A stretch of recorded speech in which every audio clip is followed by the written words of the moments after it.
Selamat pagi, perkenalkan nama saya Desi Julianti Manurung. Pada kesempatan kali ini, saya akan mempresentasikan proyek akhir saya yang berjudul CODJ Aplikasi Platform E-Learning Teknologi Informasi Modul Training. CODJ adalah aplikasi e-learning berbasis website yang dibuat dengan tujuan untuk memfasilitasi siswa SMK dalam mengevaluasi kemampuan bahasa pemrograman serta memfasilitasi siswa SMK dalam pemahaman mengenai bahasa pemrograman.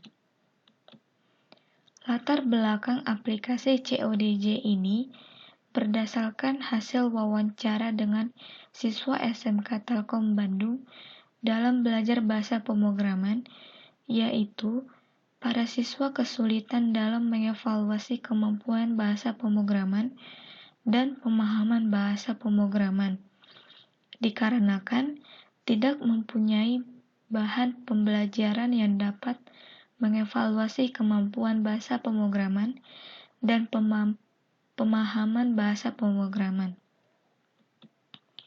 Rumusan masalah yang dapat diambil dari latar belakang tersebut yaitu yang pertama, bagaimana cara untuk memfasilitasi siswa SMK dapat lebih memahami bahasa pemrograman.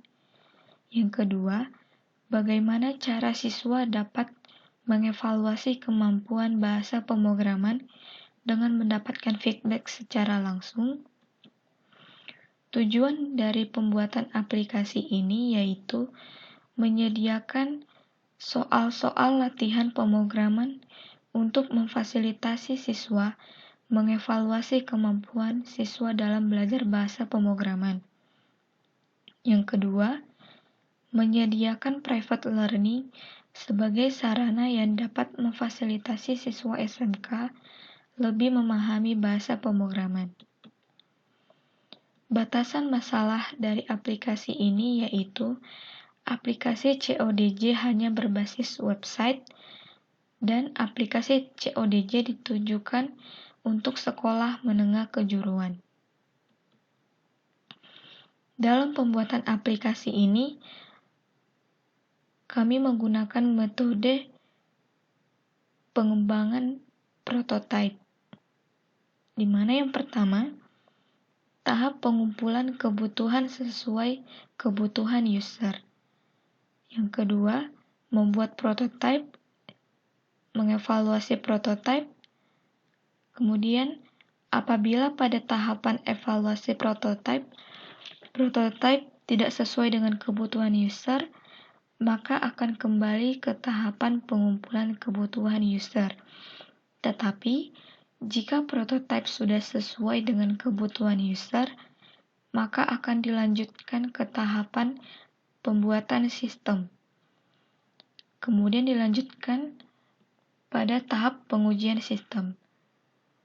Kemudian dilanjutkan kepada tahap evaluasi sistem. Apabila pada tahapan evaluasi sistem, pembuatan hasil yang kurang sesuai dengan prototype, maka akan kembali ke tahapan pembuatan sistem.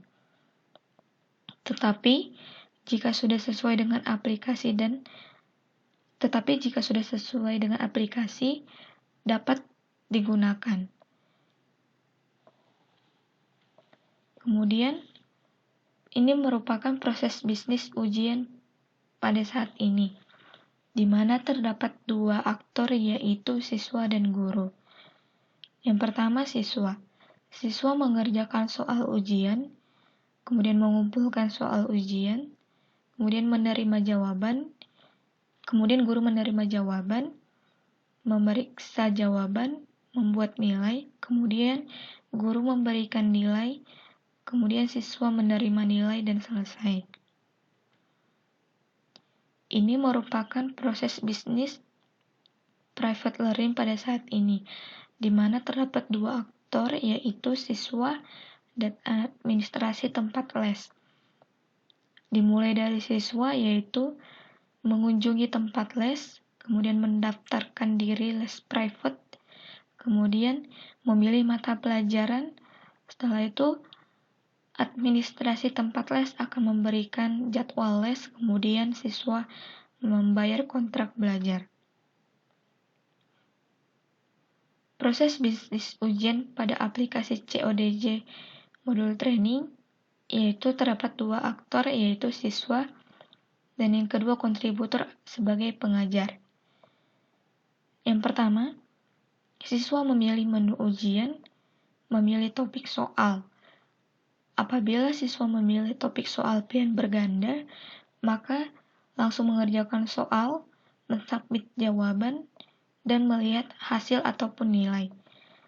Tetapi jika siswa memilih soal esai, maka siswa mengerjakan soal ujian, mensubmit jawaban, kemudian kontributor menerima jawaban yang disubmit oleh siswa, kemudian memeriksa jawaban. Pada pemeriksa jawaban, pengajar ataupun kontributor diberikan waktu maksimal 24 jam. Kemudian setelah selesai mengoreksi jawaban, guru mensubmit nilai, kemudian siswa menerima nilai. Proses bisnis private learning aplikasi CODJ modul training yaitu terdapat dua aktor, yaitu siswa dan kontributor. Dimulai dari siswa dengan memilih menu private learning, menginputkan jadwal private learning, di mana data tersebut ataupun jadwal akan masuk ke dalam database siswa, kemudian submit jadwal private learning, kontributor menerima jadwal, kemudian mengirim konfirmasi, kemudian siswa menerima konfirmasi. Use case diagram yang terdapat pada CODJ e-learning IT modul training yaitu terdapat registrasi, lihat materi, download materi, lihat soal ujian, mengerjakan soal pilihan berganda, lihat nilai pilihan berganda, mengerjakan soal esai, lihat nilai esai, input jadwal private learning, lihat konfirmasi private learning, lihat report, koreksi jawaban esai, dan konfirmasi private learning. Dan pada use case diagram tersebut terdapat dua aktor, yaitu siswa dan kontributor. Ini adalah IRD dari aplikasi CODJ. Kesimpulan, aplikasi CODJ memberikan fasilitasi untuk siswa melakukan evaluasi kemampuan bahasa pemrograman dengan menyediakan kumpulan soal-soal ujian bahasa pemrograman. Yang kedua, aplikasi ini memberikan fasilitas untuk siswa dapat belajar bahasa pemrograman dengan mengatur jadwal untuk bertemu secara langsung dengan kontributor dengan adanya fitur private learning. Terima kasih. Sekarang saya akan mendemokan aplikasi CODJ modul training.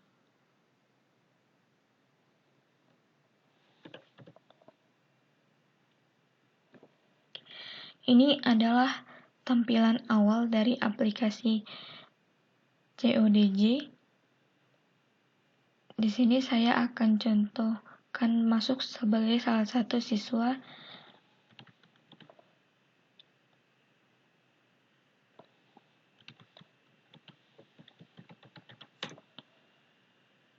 Saya mengisikan username dan password.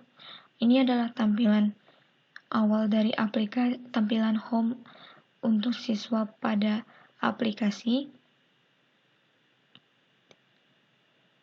Di sini terdapat beberapa menu seperti profile, materi, ujian, report, private learning, dan logout. Untuk halaman home akan menampilkan materi-materi terbaru yang diinputkan oleh si pengajar. Untuk menu profile, Di sini akan terdapat profil dari si user sendiri, terdapat nomor induk sekolah, nama, tanggal lahir, tempat lahir, nomor telepon, email, password, dan level dia sebagai siswa. Kemudian masuk ke dalam materi. Untuk materi dibagi menjadi beberapa bagian, contohnya seperti JavaScript, PHP, HTML, dan CSS. Di dalamnya akan terdapat materi-materi sesuai kategori materi tersebut. Seperti Java akan terdiri dari materi-materi khusus Java. Kemudian ujian. Untuk ujian akan menampilkan kumpulan soal-soal ujian dengan kategori soal, pelajaran, nama pengajar yang menginputkan soal tersebut, dan tipe soal ada 2, yaitu pilihan berganda dan esai. Di sini saya akan menjawab soal pilihan berganda. Soal pilihan berganda terdiri dari 20 soal. Di sini saya akan menjawab soal pilihan berganda.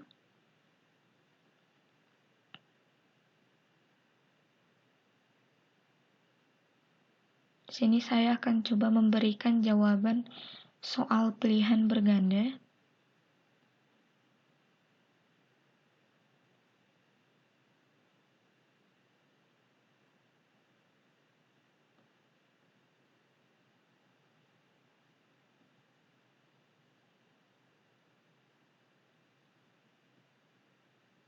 Setelah selesai, maka saya akan mengklik tombol Submit Answer.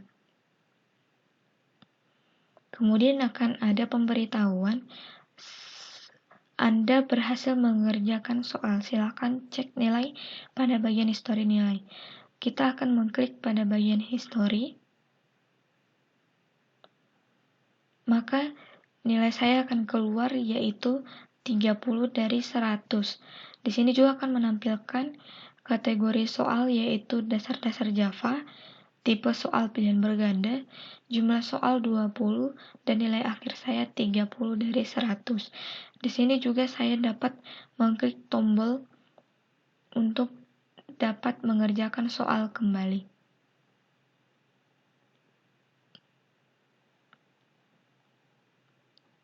Kemudian, saya akan mencoba mengerjakan soal esai, di mana soal esai terdiri dari 10 soal. Di sini saya akan mencoba mengisikan jawabannya.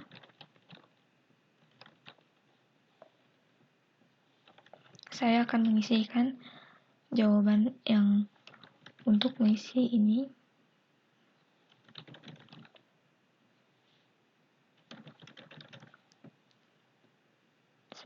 Sebagai contoh, saya akan memberikan jawaban seperti ini.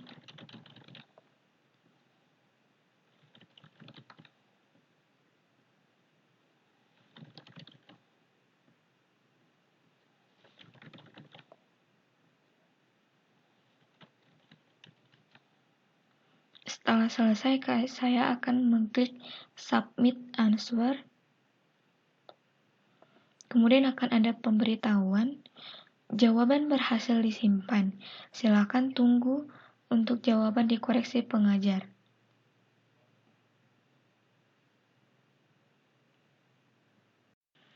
Di sini, saya akan masuk sebagai Dania Zalfa yang menginputkan soal esai yang telah diisi oleh Fani tersebut. Saya akan mengisi username dan password.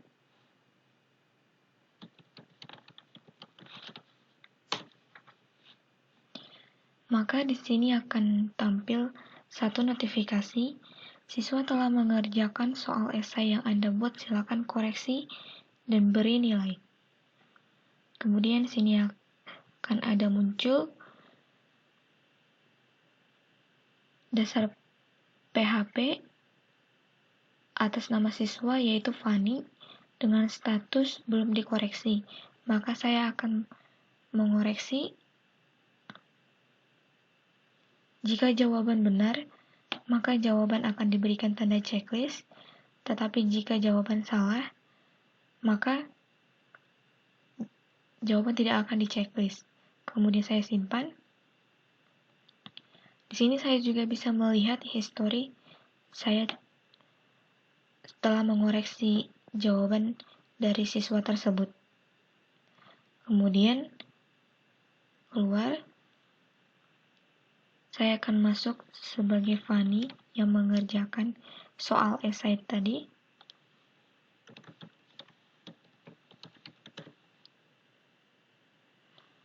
Maka akan muncul notifikasi pengajar telah memeriksa jawaban Anda. Maka saya akan memeriksa jawaban tersebut pada histori esai tersebut, dan nilai soal esai yang baru saya kerjakan yaitu 90 dari 100 dengan tipe soal esai jumlah soal 10 dan kategori soal yaitu dasar PHP. Kemudian di sini terdapat menu report. Pada menu report terdapat nilai ujian terendah Fani yaitu 30, nilai ujian tertinggi Fani yaitu 90, kemudian kategori soal yang pernah dikerjakan Fani adalah dasar-dasar Java dan dasar PHP. Kemudian pengajar yang pernah mengajar Fani les private learning belum ada karena Fani belum mengajukan private learning, dan di sini terdapat grafik dari Fani, di mana Fani mengerjakan 4 kali topik ujian, kemudian private learning belum ada karena Fani belum mengajukan pengajuan private learning. Kemudian Fani akan mendaftar private learning dengan memasukkan nomor telepon, alamat,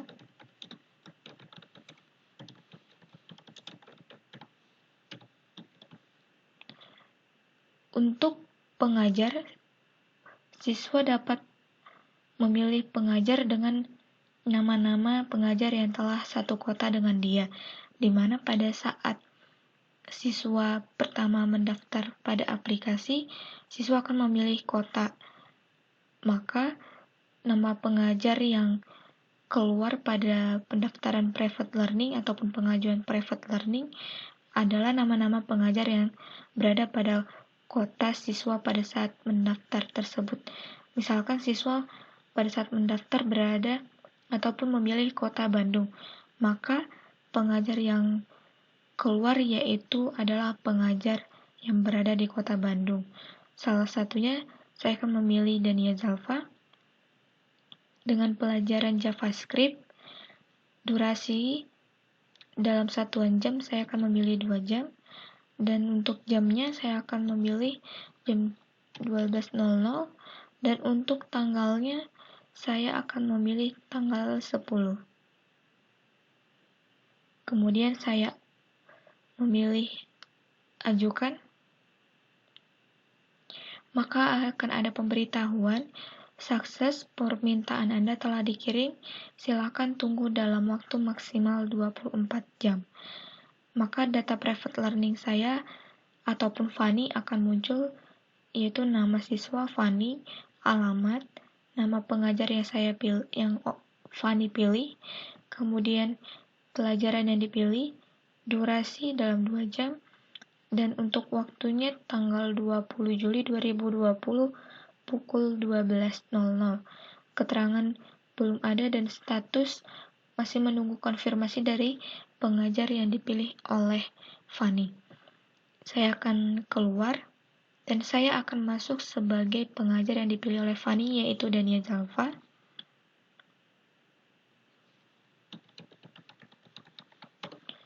Kemudian akan ada notifikasi Anda menerima permohonan private learning baru.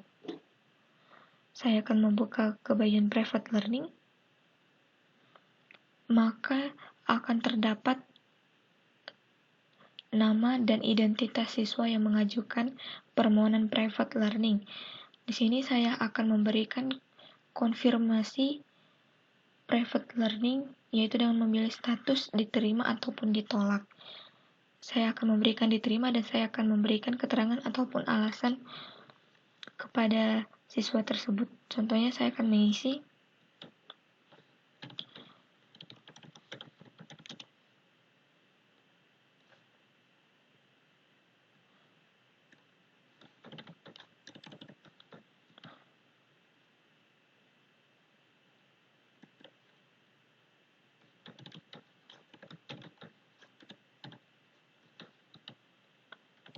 private learning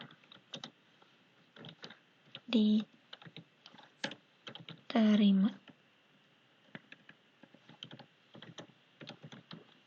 Kemudian saya akan mengirim, maka keterangan yang saya isi tersebut yaitu private learning diterima dengan status yang saya berikan yaitu diterima. Kemudian saya akan keluar dan saya akan masuk ke akun Fani.